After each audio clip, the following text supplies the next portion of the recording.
This happened 2 years ago on Halloween night.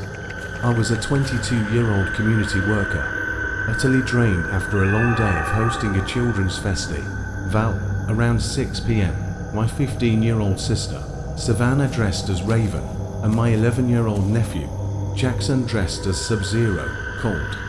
They needed me to take them trick-or-treating. Reluctantly, I agreed.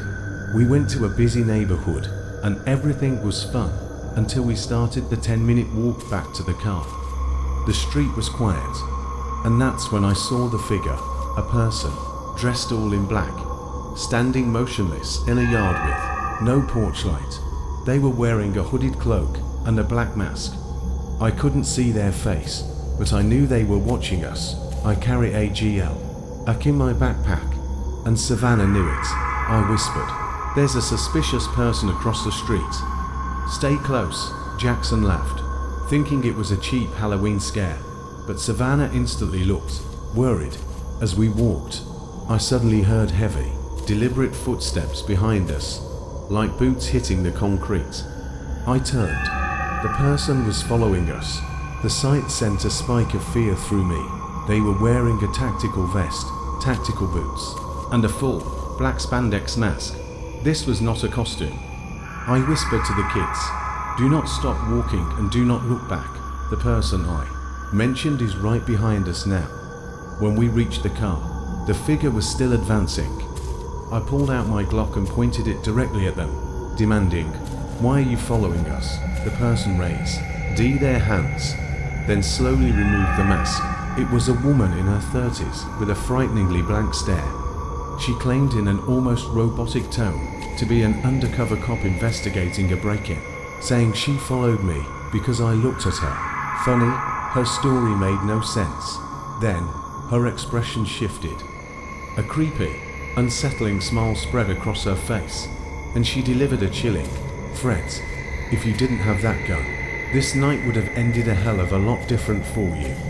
Just as she finished, from more figures, also in tactical gear, emerged from in between the houses and began walking toward us. Their faces were blank and emotionless, as if they had no souls. I shoved the kids into the car and sped off. Days later, an unknown number sent me a single photo.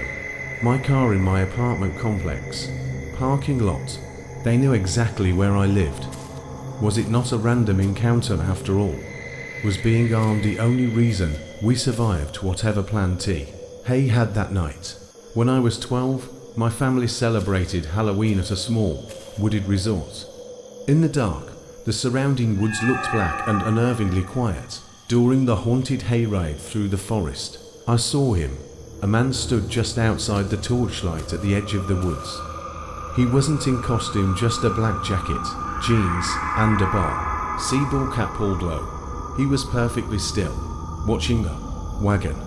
I felt his eyes lock onto mine. He gave me a profound sense of dread. Later, I saw him again, standing alone near the tree line, imply observing the crowd around 9 p.m. My friend Ryan and I dared each other to walk down a dark dirt path behind the cabins. We were only about 200 feet in when we heard it. Heavy, slow footsteps coming, from deeper in the path. We froze. Then, a voice spoke, calm yet intimidating.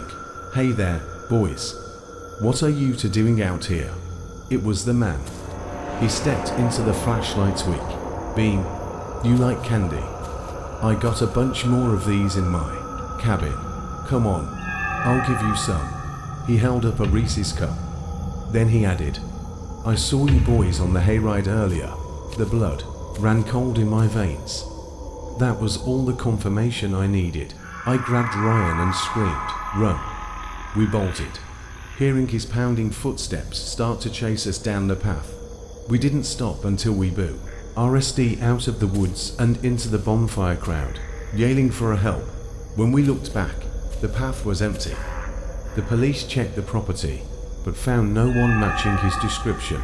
No vehicles were missing, and he hadn't checked in to this day. The worst part isn't what he did, but the realization that if we had walked toward him instead of running, I wouldn't be here to tell this story. My name is Roger. 3 years ago, I was home alone on Halloween.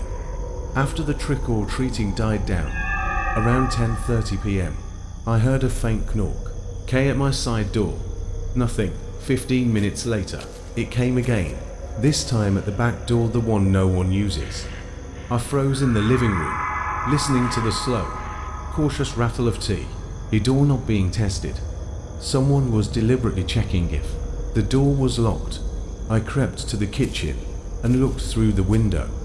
He was there, a man crouched near the door, wearing dark clothing and cheap, cracked Halloween mask pushed up on his forehead. In his hand was a crowbar. He was operating with an unnerving calmness, as if he knew I was inside and didn't care. I called 911. Moments later, I heard the faint pop of a window screen being pried off, then the sickening sound of glass cracking as he broke the basement window. My blood ran cold. This wasn't a random burglar. Most wouldn't enter a home where they knew someone was inside. This guy had a dark intent. The police arrived just as he was circling the house again. He bolted, but was tackled right outside my driveway. That's when I saw the contents of his bag: a crowbar, duct tape, and zip ties.